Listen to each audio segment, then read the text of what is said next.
Successful Blunders, historias de fracaso que inspiraron el éxito. Puedes conocer más en successfulblunders.com. Con ustedes, Alberto Lugo. Welcome, my friends, to a new episode of Successful Blunders podcast, where we talk about failure with successful entrepreneurs, so you guys learn what not to do in your business so you can scale up very quickly. And in this episode, we have Laura and Justin Oldaker, owners and co-founders of the Oldaker Group, based in Tucson, Arizona. Welcome, guys. Thank you. Thank you so much. We're so excited to be here with you. So I met this great couple in Babson 10KSB, right? We were part of the group. And all right, so guys, tell me a little bit about the Oldaker Group. What do you guys do? Well, Laura and I are both co-founders of the Oldaker Group, and that's our parent company for two other companies. Well, it was three companies, but right now it's two. Laura is CEO of Academy for Caregiving Excellence, and I'll let her explain that a little bit more. But I'm CEO of The Gift of Caring, which is a startup that we're building together as well. But that is Gift of Caring is an online platform to training family caregivers at home to do caregiving for their elderly parents. And Academy for Caregiving Excellence is a trade school. So we provide training and education for essential frontline healthcare workers. So you can imagine how busy we are during this quarantine, because of the huge shortages. We're training nursing assistants, caregivers. Are working with vulnerable populations. Anyone who wants to go into healthcare, they make a stop here. Yes, I found that when I met you guys, I thought it was very clever what you guys were doing, because there's so much need for that services and in everywhere in the world. So it's very important that people get informed and stay on top of caregiving for the parents and their older people in their household. So let's cut to the chase and let's get to business. Talk to me a little bit about what was that blunder or that mistake that you guys had the most learned or lessons from. So for us would be starting in like 2004, beginning of our marriage. We were both involved in real estate investing. Things were going great. So we were the flipper couple that you see like on TV. Got it. Demoing the homes, doing and all the that. work, all the remodeling. Laura got her real estate license, and then she sold the homes. We found the new properties, and then we sold them. And I would go in and find this dump of a home and convert it to one of the best in the neighborhood. It was so. Let me stop you there, guys. So you were buying the homes, or you were part of a business with other people? You were buying yourself the home and remodeling it. We were buying and flipping on our own. We were not part of a group. It was just Lauren and I and some subcontractors, and that's it. Mainly, the labor was me. I was doing all the. I'm like, okay, how do I do electrical? Okay, YouTube, electrical. Oh my God. Okay. Yeah. So pretty much, I got a PhD in YouTube education, and that's how we got going. And we did one house and made a profit, then we did another, and then it just kept growing. And at one point, we had over 4 properties with lots of investment in it.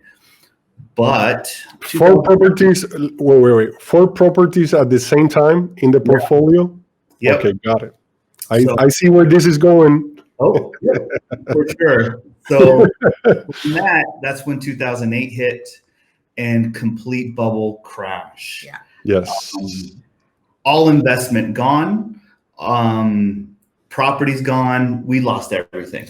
I mean, we went from a portfolio of millions of dollars to now we can't pay our bills, to support our kids pretty much overnight. It was pretty devastating. And that's really the only thing that we had going. I mean, we were full on focusing on real estate and our real estate flipper business. And so when the market crashed, we just, like I said, we lost everything and we had to kind of start over. were you guys using like leverage? You were buying houses and financing them, and then you had to wait. How long do you work? For example, the flipping process. How long did it took from the purchase of the home to the actual sale of the home when you sold it? Well, the process was different for each home depending on how much renovation was needed. Yes. But it could have been a fast process. It was purchase, another, 14. I mean, closing was happening fast because it was motivated sellers, motivated buyers. Yes. So it wasn't a 30, 45-day process. It was quick. Okay. But then, so we got to work, and that work could range from anywhere from a couple months to 4 or 5 months to get it done. And now it's on the market to list it, but things were just moving just fast after you got it on the market. Yeah. So, for example, you were doing this. You were doing this successfully. How many houses were you flipping a year, or how many houses you flipped before this happened? The 2008 catastrophe. We were up to about a dozen homes by the time the 2008 hit. Yeah. We were a small time compared to other people, but it was something we enjoyed. We were going good. It put food on the table, and we were able to take time off when we needed to, and it was great.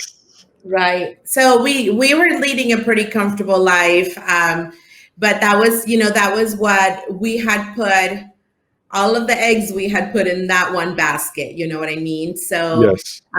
When the market crashed, we had to kind of very quickly reinvent ourselves, where we were rock bottom, zero money in our bank account. We lost some of the properties that we had financed. That was one of my questions. Were you able to sell them, or do you have to turn them in? What happened with those 4 properties? We sold a couple for a loss, and we lost one property, two properties. So Back to the bank. Yeah, so we were pretty much rock bottom at that point. And that was after all investment was in the homes. It was, and so we financed a portion of the property, but all of the rehab was cash. Wow. Yeah. Yes. So everything was gone after 2000. So walk me through the process, your thought process when you were there. You told me about your kids. How do you manage, first of all, to accept what was happening, and then how long did it took for you guys to move over or move on to do something else? Do you guys have to go to work, or what? Talk to me a little bit about it. So we didn't have a whole lot of time to waste. I mean, we had to very quickly, we had to put food on the table and pay bills, make ends meet. So at that point, Justin took a job in construction, and he started working 16-hour days. Wow. I job in caregiving because when I was in college, I worked as a caregiver with older adults, with elderly. And I remembered at that point that I really loved it. I mean, I had always enjoyed it. And so an opportunity came, I took a job in caregiving, and I was working 16-hour days. Justin was working 16-hour days in opposite schedules. So a period of about 6 months or so that we didn't really see each other. We would take turns in taking care of the kids. The kids were very little at that point. I mean, we're talking 14 years ago. And it does. So at that point, when I went back to caregiving and was working so many hours, he was in construction.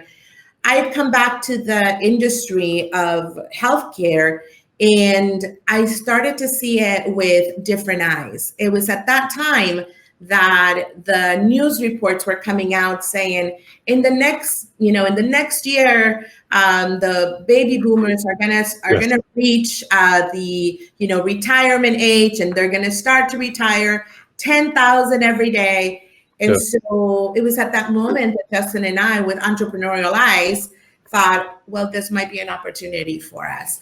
It was that, and on top of articles that were coming out of this caregiver stole so much money from their client they were caring for, and abuse on caregivers. And Laura, the one day we had like together from every day because of the overlap of the schedule, we were talking about it. Yes. And she turned to me and said, we could do a better job. Yes. And from there, we formed a company called By Your Side Senior Care, starting with one employee, Laura. Okay. And from there, we grew it. Yeah. And I stayed in my job. So she quit hers. We found a couple clients and she was doing caregiving. And then we got more clients. Then we needed to hire caregivers. And it just kept snowballing from there. And eventually got a point where after about 2 years? No, a year and a half. I had to quit my job and go and be a caregiver as well. So what happened is we had no money and we started the business with zero money, really. Yes. We took Justin's paychecks a couple of times to pay when we started to bring on employees, which was pretty quickly, about 3 to 5 months after we started the business. We got so much business that we started to bring on employees, but I had to take his check to pay for the payroll, that because it takes a while for you to get paid from insurance companies, from your clients. Yeah. So eventually, after about a year, we took a loan of $3,500 to start doing marketing. So, that's pretty impressive and that's something. Let me stop you there. That's something that entrepreneurs do. You're working your ass 16 hours a day to give your check to pay other people in a new business. So you must be thinking this has to work, right? Because you're spending your hard-earned cash, putting it in another business to see if it works. So let me applaud you for that. That's crazy. And then you went and took a loan. Well, we did, and it was a small loan because you got to remember, we just lost everything. Nobody wanted to lend us money. Our credit was in the dump.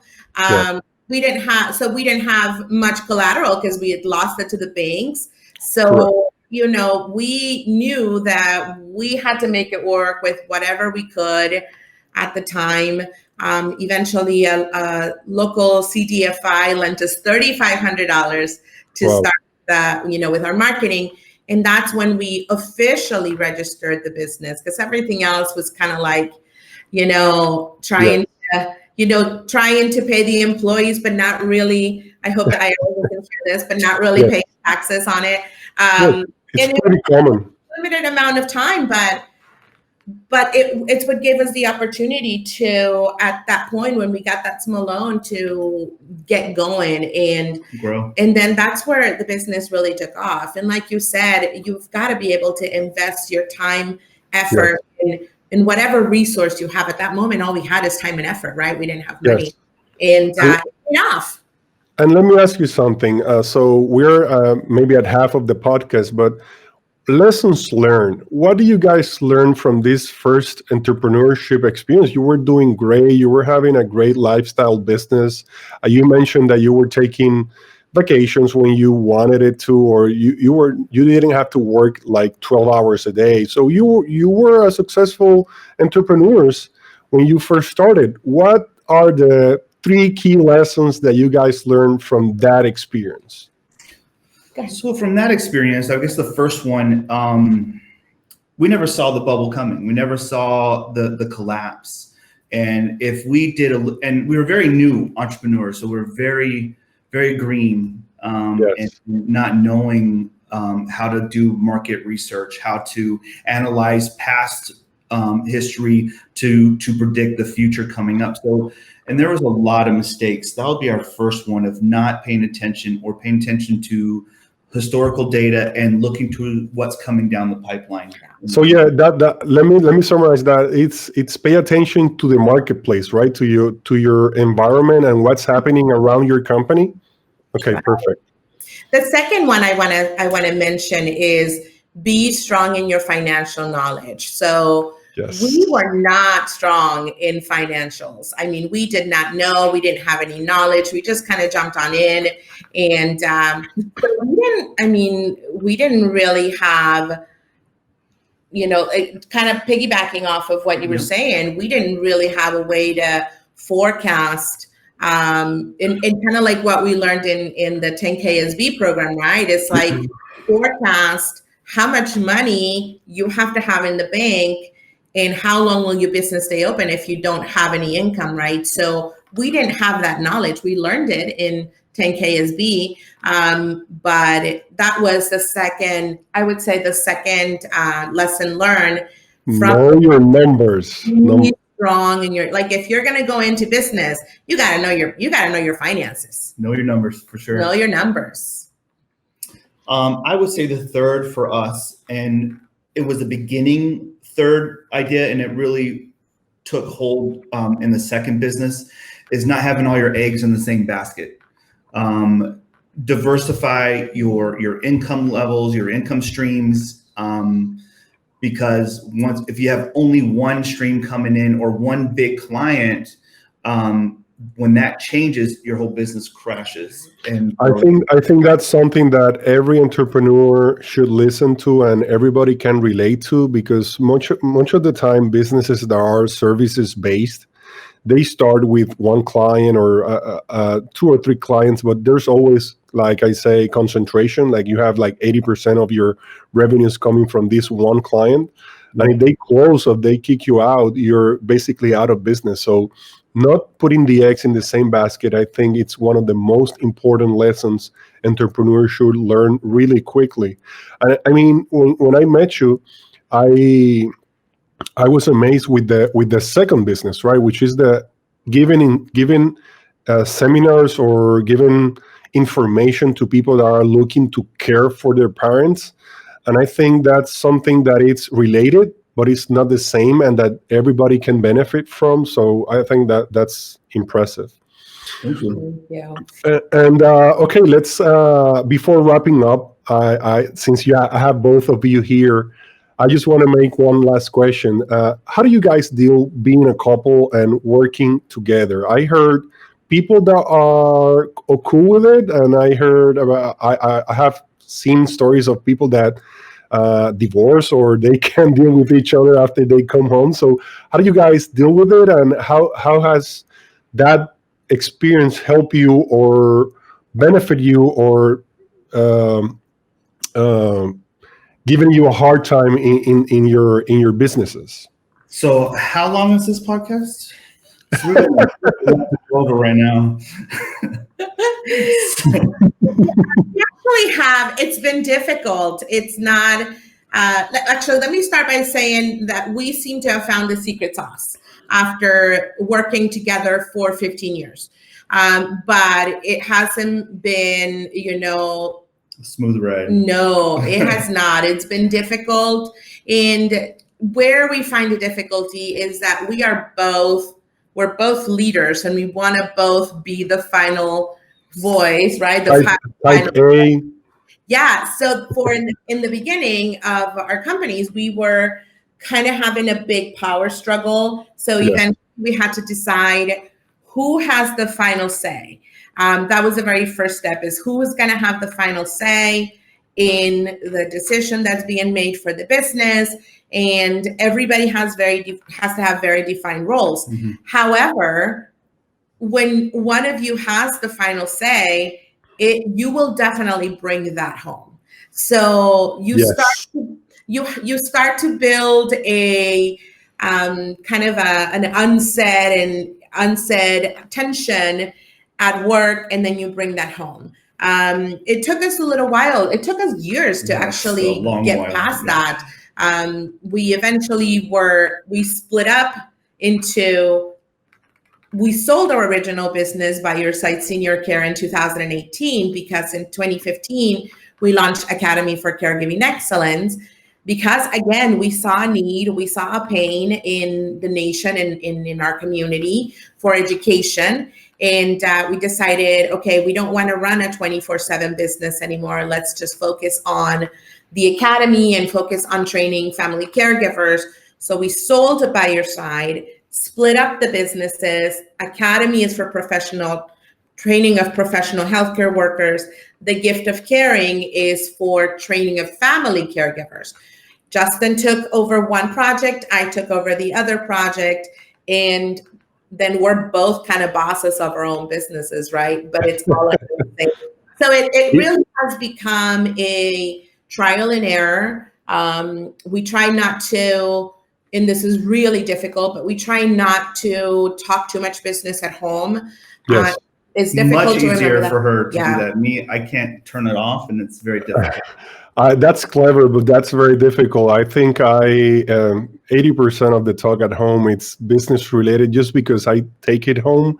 I'm trying not to do it, and I'm trying to do other hobbies when I'm home with my family, but it's just, it's very difficult. So I commend you, Laura, for that. And Justin, I totally understand where you're coming from.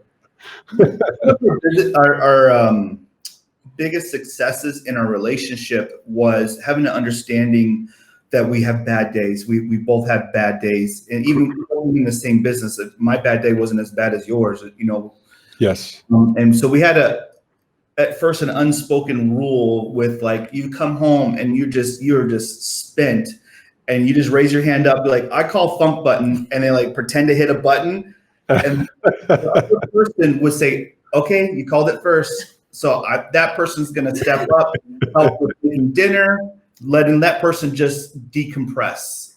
And that's awesome. And we never abused it. And Right. it could something that be easily abused if we're both hitting it every day. Yes. But for us, it was a nice, like, she got the button first. I got the button first. But that person would just step up. Even if I had a bad day also, I would just step up, make dinner, get the kids fed, relax. I'm like, get her a glass of wine, and I'll take care of the night. And then vice versa the next week where I needed it. So the funk button works really well. If you can imagine, like the red button, like the red staple button, if you remember that, you just press the button. We don't actually have a button, but we can help it. And it's the other person's like responsibility to take care of you that day. And it's work. I mean, borrow it, use it, whoever's watching, it works really well. And the key is, like you said, is going to be to not abuse it. Yeah. Yes. All right, guys, I want to thank you both for being in the podcast and being responsive with my request. Guys, thank you for being with us. And remember, guys, excited. Thank you. Thank you for following us. Remember to click that bell so you can get notifications on new episodes, and like and share if you're watching us through YouTube. And if you're listening to this podcast, please resubscribe and share as well if you find it useful. Thank you, guys. Thank you, Alberto. Successful Blunders, historias de fracaso que inspiraron el éxito. Puedes conocer más en successfulblunders.com.